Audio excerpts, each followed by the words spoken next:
بسم اللہ الرحمن الرحیم اللہم صلی علی محمد وعلی آل محمد کما صلیت علی ابراہیم وعلی آل ابراہیم انک حمید مجید۔ آج ہمارے درس حدیث کا موضوع ہے وہ اسباب اور وہ عوامل جو معاشرتی زندگی کو تباہ کرتے ہیں۔ معاشرتی زندگی کو تباہ کرنے والے اسباب یا تباہ کرنے والے عوامل۔ اللہ کے رسول نے مختلف انداز سے ہماری رہنمائی کی ہے اور کچھ اصول بتائے ہیں۔ اگر ان اصولوں پر ہم عمل کر لیں تو ہماری زندگی پرسکون بن جائے گی۔ ان اصولوں پر عمل کیے بغیر معاشرتی زندگی پرسکون نہیں بن سکتی اور کامیاب بھی نہیں ہو سکتی۔ ہر مسلمان کو ان عوامل سے بچنا ہوگا، اور خصوصاً علماء، مشائخ اور سیاسی لیڈروں کی۔ سیاسی لیڈر اور علماء، مشائخ اگر ان عوامل سے اپنے آپ کو نہیں بچائیں گے تو کیا ہوگا؟ فرقہ بندی ہوں گی، گروہ بندی ہوں گی، تفرقہ بازی ہوگی، قیادت کی دکانیں چمکانا ہوگا، اور باطل کو حق سے لڑنا چاہیے، لیکن یہ حق کے علمبردار ایک دوسرے سے لڑیں گے جیسا کہ لڑتے ہیں۔ یہ ایک دوسرے کے خلاف محاذ کھولتے ہیں، ایک دوسرے کی تذلیل اور سرکوبی کے لیے اسے جہاد سمجھ رہے ہیں، گویا کہ یہ ایک جہاد ہے۔ حالانکہ امت مسلمہ کی بقا، قوت اور ترقی کا انحصار وحدت اور اتفاق پر ہے، بے اتفاقی اور انتشار پر نہیں۔ اللہ کے رسول نے ہماری رہنمائی جن الفاظ میں کی ہے، ایک حدیث ہے جسے حضرت ابن عمر رضی اللہ عنہ نے روایت کی ہے، اور یہ حدیث ترمذی میں موجود ہے۔ حدیث کے الفاظ ایسے ہیں کہ رسول اللہ صلی اللہ علیہ وسلم ایک دفعہ ممبر پر چڑھ گئے اور زور کے آواز سے انہوں نے کہا، یا معشرہ من اسلم بلسانہ ولم یفضل ایمان الی قلبہ، اے افراد جماعت جو زبان سے تو مسلم ہو لیکن ایمان ابھی تک ان کے دل میں داخل نہیں ہوا۔ غور سے سنو، اب اللہ کے رسول نے جب ایمان دل میں داخل ہوتا ہے وہ ایسے کاموں سے بچتا ہے، تو اللہ کے رسول نے پہلے اس کے لیے کاز بیان کی کہ اے وہ مسلمانوں کی جماعت۔ اب اللہ کے رسول فرما رہے ہیں، کس سے فرما رہے ہیں؟ صحابہ سے فرما رہے ہیں، جن کے دل میں ابھی تک ایمان داخل نہیں ہوا اور جو صرف زبان سے مسلم ہیں۔ آپ غور سے سنیں تو پہلی بات جو اللہ کے رسول نے فرمایا، لا تؤذوا المسلمین، آپ مسلمانوں کو ایذا نہ دے، تکلیف نہ دے۔ پہلی بات جو ہمیں بتائی گئی ہے کہ اگر آپ معاشرتی زندگی کو خوشگوار بنانا چاہتے ہیں اور اسے تباہ نہیں کرنا چاہتے تو آپ اس اصول پر عمل کیجئے۔ اس کو کہتے ہیں دفع مضرت، لا تؤذوا المسلمین۔ جب آپ گھر سے نکلیں تو گھر کے اندر اور گھر کے باہر آپ کی وجہ سے کسی کو ایذا نہ پہنچے۔ آگے پھر اس کو اور بھی واضح کیا، ولا تعیروہم، اور ان کو عار نہ دلائیں، ان پر طنز نہ کریں۔ معاشرے کی تباہی اس سے بنتی ہے کہ ایک معاشرے کا ایک فرد دوسرے پر طنز کرتا ہے، جملے کستا ہے اور ان کے عیبوں کو ٹٹولتا ہے اور ان کے عیوب کو ظاہر کرتا ہے۔ اس سے کہتے ہیں تم مسلمانوں کو ایذا بھی نہ دو اور ان پر طنز بھی نہ کرو۔ اور پھر آگے فرمایا، وَلَا تَتَّبِعُوا عَوْرَاتِهِمْ، اور ان کے پوشیدہ عیبوں کی ٹوہ میں نہ لگے رہو۔ مسلمان اگر اپنے معاشرے کو خوشگوار بنانا چاہتا ہے اور اسے تباہی سے بچانا چاہتا ہے تو اسے چاہیے کہ وہ اپنے بھائیوں کے چھپے ہوئے عیبوں کے پیچھے نہ لگے، ان کی تلاش میں جستجو نہ کرے اور اس کی ٹوہ میں نہ لگے رہے۔ تو الفاظ حدیث کے 3 باتیں آ گئی، لا تؤذوا المسلمین، مسلمانوں کو ایذا نہ دو، ولا تعیروہم، ان کو عار نہ دلاؤ، ان پر طنز نہ کرو، ولا تتبعوا عوراتہم، اور ان کے خفیہ کمزوریوں کی ٹوہ میں نہ لگے رہو۔ اور پھر اللہ کے رسول نے اس کو اور بھی ایکسپلین کیا کہ اگر آپ کسی بھائی کے پوشیدہ عیبوں کے پیچھے لگے رہے تو اللہ آپ کے عیبوں کے پیچھے لگ جائے گا، اور پھر جب اللہ آپ کے عیبوں کو اشکارا کرنے کا فیصلہ کر لے گا تو پھر آپ کو کوئی بھی نہیں بچا سکے گا۔ اور حدیث کے الفاظ اس طرح ہے کہ گھر کے اندر آپ کو بے ابرو کر دے گا، تو آپ حدیث کے الفاظ سنیے، رسول اللہ صلی اللہ علیہ وسلم نے فرمایا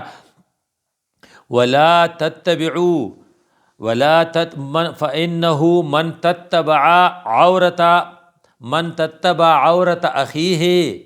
المسلم تتبع اللہ عورتہ، اللہ اس کے جو اپنے بھائی کے عیب کے پیچھے لگا رہا، اللہ اس کے چھپے ہوئے عیبوں کو اشکارا کرنے کے لیے اس کے پیچھے لگ جائے گا۔ وَمَن يَتَّبِعُ اللَّهُ عَوْرَتَهُ يَفْضَحْهُ وَلَوْ فِي جَوْفِ رَحْلِهِ، اور اللہ جس کے پیچھے لگ جائے اور اللہ جس کے عیبوں کو اشکارا کرنے کا فیصلہ کر لے تو اس کو رسوا کرتا ہے، بے عزت کرتا ہے، چاہے وہ اپنے گھر کے اندر یعنی خلوت میں برائی کر رہا ہو۔ اس لیے یہ زیادہ خطرناک ہے۔ آپ 3 کام کریں گے، مسلمانوں کو ایذا نہ دیں، ان کے چھپے ہوئے عیبوں کے پیچھے نہ لگیں، اور ان کے ولا تعیروہم، اور ان کو عار نہ دلائیں۔ یہ 3 باتیں اس حدیث سے پتہ چلا کہ اگر آپ اپنے معاشرے کو بگاڑنے سے بچانا چاہتے ہیں تو آپ یہ 3 کام کریں، ادروائز آخرت میں تو کیا، دنیا میں آپ کی سبکی ہوگی اور اللہ تعالیٰ آپ کو سزا اس طرح دے گا کہ گھر کے اندر آپ کو بھی عزت کرے گا۔ اگلا ایک اور حدیث ہے جس میں ہمیں یہ 3 باتیں یہ ہو گئی، تقریباً 7 باتیں وہاں گنوائی گئی ہے کہ آپ یہ کام نہ کریں، کیونکہ یہ سارے کام جو ہے، یہ سارے عوامل جو ہے یہ معاشرتی زندگی کو برباد کرتے ہیں۔ یہ حدیث جسے مسلم نے روایت کیا ہے، اس کے راوی حضرت ابو ہریرہ رضی اللہ عنہ ہیں، اس کے الفاظ ایسے ہیں، لا تحاسدوا، ایک دوسرے سے حسد نہ کرو، ولا تناجشوا، اور ایک دوسرے کے مخالفت پر ایک دوسرے کو نہ اکساؤ، ایک دوسرے کے اگر کسی کا بیع ہو رہا ہو اور اس کا سودا ہو رہا ہو تو سودا بڑھانے کے لیے اس پر بولی نہ کرو، فرضی طور پر قیمت نہ لگاؤ، یہ بھی ایک اس کی مخالفت ہے۔ ولا تباغضوا، اور آپس میں بغض نہ کرو، ولا تدابروا، ایک دوسرے سے قطع تعلق نہ کرو، ولا یبع بعضکم علی بیع بعض، اور اگر ایک آدمی کا سودا طے ہو رہا ہے تو آپ اس میں انٹرفیئرنس نہ کریں۔ یہ بھی گاہک کے لیے بھی، مشتری کے لیے بھی، کہ مشتری اگر کوئی اس سے کہے کہ میں آپ اور اس کے درمیان سودا طے ہو رہا ہے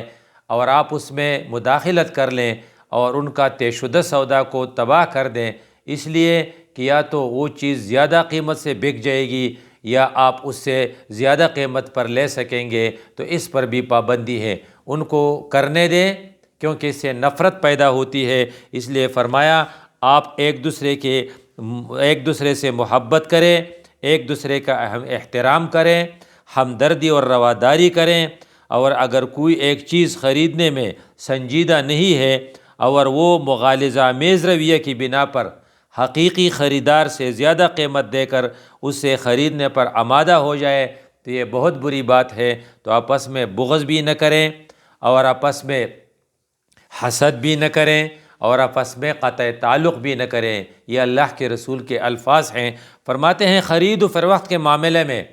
اس اصول کو ہمیشہ ملحوظ رکھنا چاہیے کہ بائع اور مشتری کے درمیان کسی چیز کی قیمت طے ہو چکنے کے بعد کوئی تیسرا آدمی اس سودے کو کالعدم کرنے کی کوشش نہ کرے، کیونکہ اس سے معاشرتی زندگی تباہ ہو جاتی ہے۔ اس کی صورت یہ ہے کہ وہ بائع کو زیادہ قیمت دے کر اس چیز کو خرید لے، یا مشتری کو اس سے کم قیمت پر ایسی ہی چیز مہیا کر دے، یا اسی قیمت پر اس سے بہتر اور عمدہ چیز لا کر دے، کیونکہ اس طرز عمل سے کسی ایک فریق کو نقصان پہنچتا ہے۔ اس لیے فرمایا ولا تناجشوا، آگے فرمایا ولا یبع بعضکم علی بیع بعض، اگر 2 آدمیوں کے درمیان بات طے ہو رہی ہے تو آپ درمیان میں نہ آ جائیں، بلکہ آپ کو کرنا کیا ہے، کونوا عباد اللہ اخوانا، آپ بھائی بن کر رہیں۔ المسلم اخو المسلم، مسلمان کا بھائی ہے، لا یظلمہ، اس پر خود بھی زیادتی نہیں کرے گا، ولا یخذلہ، اور وہ اسے کسی کے حوالہ بھی نہیں کرے گا، ولا یحقرہ، اور اس کی تحقیر بھی نہیں کرے گا۔ اس لیے اللہ کے رسول نے جن چیزوں سے ہمیں روکا ہے اس میں یہ اصول بنا دیا ہے، کل مسلم علی مسلم حرام، ہر مسلمان کو دوسرے مسلمان کی جن چیزوں کا احترام کرنا چاہیے وہ ہے دمہ، اس کا خون یعنی اس کی زندگی، و مالہ، اور اس کا مال، و عرضہ، اور اس کی عزت۔ اس لیے خدا ترس آدمی کسی مسلمان کی تذلیل نہیں کرتا، وہ ہر شخص کو اپنے سے بہتر جانتا ہے، اس کا احترام کرتا ہے۔ جو شخص اپنے آپ کو کسی سے بہتر نہ جانے اور ہر مسلمان کے لیے وہی پسند کرے جو اپنے لیے پسند کرتا ہے، وہ نہ تو کسی مسلمان کی تذلیل کرتا ہے اور نہ اسے رسوا کرنے کی کوشش کرتا ہے۔ آدمی کسی شخص کو حقیر نہیں جانتا اور اس کی تذلیل نہیں کرتا جب تک اپنے آپ کو اس سے بہتر اور افضل نہ جانے۔ اس کو کہتے ہیں اعجاز المرء بنفسہ، کہ آپ کو اپنی ذات سب سے بہتر نظر آنے لگے۔ رسول اللہ صلی اللہ علیہ وسلم نے فرمایا وَهِيَ أَشَدُّهُنَّ، یہ زیادہ خطرناک سوچ ہے، اور اس کی وجہ سے آپ دوسرے مسلمان کی تحقیر بھی کریں گے اور دوسرے مسلمان کو ایذا بھی دیں گے اور دوسرے مسلمان کو رسوا بھی کریں گے، کیونکہ آپ کو اپنا آپ دوسروں سے بہتر نظر آتا ہے۔ فرماتے ہیں جو اس بیماری میں مبتلا ہو، نہ صرف یہ کہ اس کا دل خدا کے خوف سے خالی ہے، بلکہ وہ بہت برا انسان ہے۔ اس کی شرپسند اور بدخو ہونے کی لیے تنہا یہی کافی ہے کہ وہ اپنے مسلمان بھائی کی تحقیر کرے۔ اور حدیث کے الفاظ ہیں کفا بالمرء اثما، ایک آدمی کے لیے بس یہی گناہ کافی ہے کہ وہ دوسرے مسلمان کی تحقیر کرے۔ تو یہ چند باتیں ہوئی، یہ اگر ہم اپنے معاشرتی زندگی کو تباہی سے بنانا چاہتے ہیں، بچانا چاہتے ہیں، تو ہمیں ایک تو کسی مسلمان کو اذیت نہیں دینی، ایک کسی مسلمان کو عار نہیں دلانا، ایک کسی مسلمان کے خفیہ کمزوری کے پیچھے نہیں لگنا، کسی مسلمان کے ساتھ حسد نہیں کرنا، اس کے بیع کے دوران اور اس کے تجارتی مشتری اور بائع کے درمیان انٹرفیئرنس نہیں کرنا، اور لوگوں سے اپنے ساتھیوں کے ساتھ تعلق نہیں قطع کرنا، اور دو آدمیوں کے درمیان اگر تجارتی بنیاد پر بیع ہو رہی ہو تو اس سے بہتر مبیعہ فراہم کر کے ان کے بیع کو خراب نہیں کرنا،